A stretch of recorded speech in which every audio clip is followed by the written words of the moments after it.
When the marketplace shifts, it's okay for you to make a pivot. Let's go deeper. What is a pivot? Fundamental change in direction of a business when the current products and services are not meeting market needs.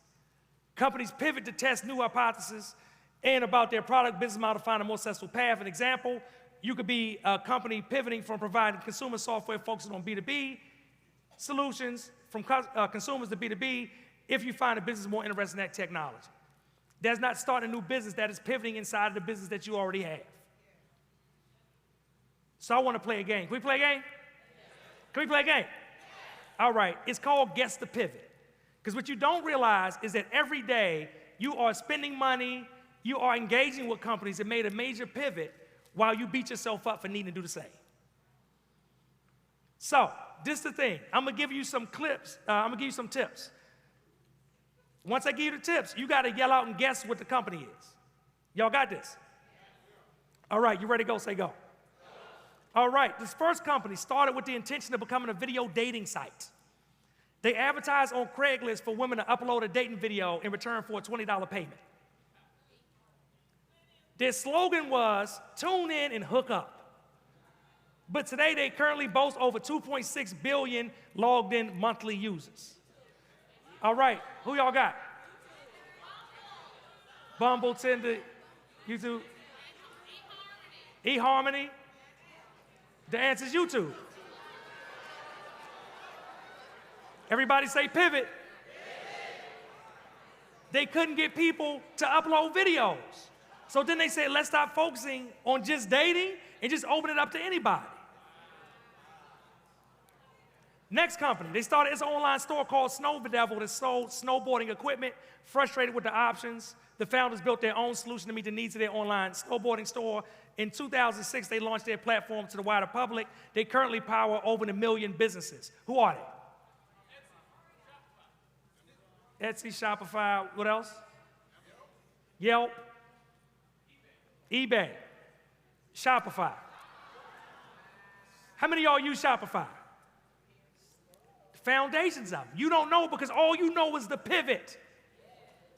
Stop beating yourself up if you need to make a pivot.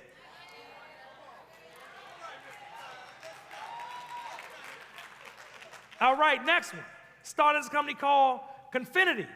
Initial focus on creating a digital wallet for Palm Pilots and security for other handheld devices. In March 2000, merged with an online banking company. They became so popular with eBay users and pivotal for their growth that eBay acquired them in 2002 for $1.5 billion.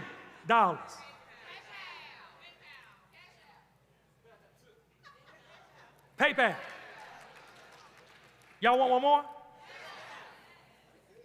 All right, I like this. I need to make content, put this on YouTube. All right, started as a mobile app called Bourbon. My bourbon drinkers, never mind. Focused on location-based check-ins and social gaming. They recognized that one single feature was the most used and popular, so they stripped down the app to focus solely on the one feature. The new app reached 1 million users in just 2 months and 10 million their first year. In 2012, they were acquired for $1 billion in cash and stock, while the company only had 13 employees and was only 18 months old. Who was that? Y'all don't know. It's all kind of stuff. Instagram. You use Instagram how many of y'all go on Instagram every day? You don't know the original business, you just know what? The pivot. If they had gotten their head so much and they couldn't move forward, you wouldn't even use and have access to half the services that you got access to today.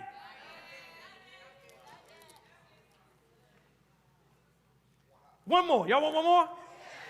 This company was founded in 1889 as a playing card company. They tried several different businesses, including a taxi company, hotel chain, food company, and in the 70s shifted their focus towards electronic entertainment and became a global leader in video games a decade later. Who is it? You old gamer, messed it up. Nintendo started as a playing card company. What if I told you to last long periods of time, you may have to make some pivots in there. Stop being so rigid, right? So pivot is a process. Number one, you have to work the process. Everybody say work it. Number 2, you got to respect the process. Everybody say respect it. And number 3, you got to acknowledge the process. Everybody say acknowledge it. When we talk about pivoting, right, I'm going to throw all these up there. First, you have to embrace that change is an opportunity. An opportunity that you can take advantage of. It is not a sign of failure. It is what? An opportunity. Number 2, you have to stay committed to your growth and not to a plan. That means you have to be flexible. You have to be fluid. You may need to make some changes and shifts in what you do, how you do it. Because we're not focused on the plan, we focused on growth. Number 3, you have to listen to what? Feedback and act what? Fast. We always say money loves what? Speed. And number 4, you have to fuel your pivot. We can't go in half-heartedly. We got to put everything into it to make it happen now. But Lamar, I know somebody said, I don't want to restart. Anybody ever felt like I want to restart? Let's be real. Let me see if I put them hands up high. Let's be real. What if I told you it wasn't a restart, it's a reset?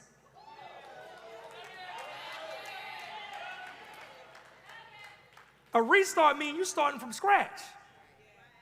If I restart my car, that means the car all the way off and I cut it all the way back on. If I'm running a race and I restart, that means I start back from the starting point. But how many of y'all know, right? We had a lot of six-figure people here. How many of y'all know, as hard as it was for you to get to 6 figures the first time, if you need to build another 6-figure business, you can do it exponentially faster. That's a reset. That's not a restart.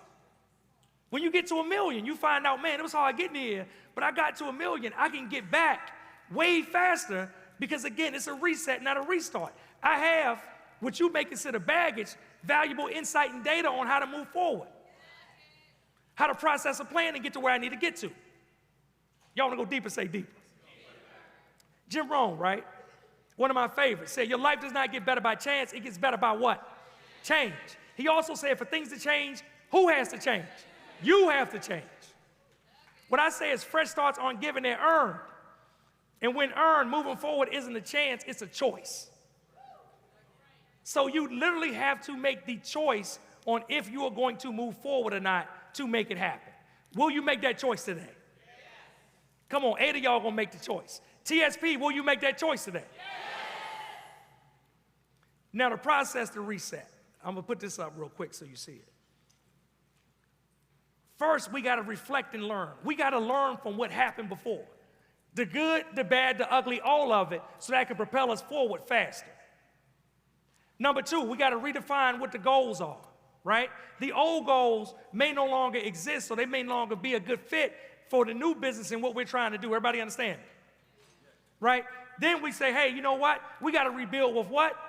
Purpose. Rebuilding ain't good enough. We got to rebuild it with purpose. I got my new goal. I'm clear about what it is. I learned from the past, and now I got to rebuild this thing with a purpose to get further faster. And to make the second thing everything the first thing couldn't be. Y'all want some reset examples real quick? I came with examples today, Andy. Case study. I've been doing research. Steve Jobs, co-founder of Apple. 1985, forced out of Apple. 86 and 96, purchases Pixar and founded Next. 1997, Apple acquires Next and Jobs return to Apple. Everybody say reset. Richard Branson. 71, faced bankruptcy with Virgin Mail Order. 73, launched Virgin Records. 84, expanded to the airline industry with Virgin Atlantic. 2014, expanded to the cruise line industry. Anybody been on one of them Virgin Voyages cruises? Everybody say reset. Fred Smith, founder of FedEx, right? Started FedEx, faced financial difficulties near bankruptcy. They said this brother went to Las Vegas. Somebody know that story? They said he went to Las Vegas with the last $5,000, made that 5 look like 25, and that was enough hope. That ain't saved the business, but that was enough hope to keep going. Sometimes all you need is a sign to keep going. And what if I told you that sign was at the craps table for you to keep going?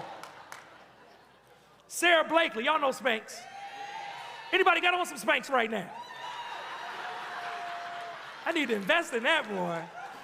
What you shaking your head at? Look at Judgy over there. You judging me. 98, struggled with various jobs. 2000, launched Spanx. 2012, became the youngest self-made female billionaire. Right? Look at this. I already had this in my deck. Look at God.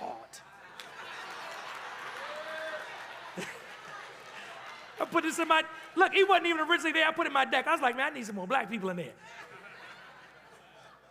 Damon John, founder of Fubu, invested on Shark Tank. 92, began Fubu with a $40 budget. 94, faced financial difficulties, but had to secure a $100,000 mortgage on his mother's home. 98, Fubu earned over $350 million in revenue. I was looking at something last night, because I got to get up to speed quick. You know what I'm saying? He coming when? Today. They said this brother has done $6 billion in business since starting. We talking big money today. Kathy Hughes. Anybody ever heard of Kathy Hughes? This is my favorite. Founder of Radio 1, now Urban One. 79, faced financial struggles, loses her home. 1980. She was here last June, 1 year ago, talking about this story on this stage. 1980, rebound by acquiring WOL-AM, an institution in D.C. Radio station Washington, D.C. 99, takes Radio 1 public, becoming the first African-American woman to head a publicly traded company. Y'all, it's possible. You may have to pivot. You may have to reset. You do not have to restart, and this is your weekend to make it happen.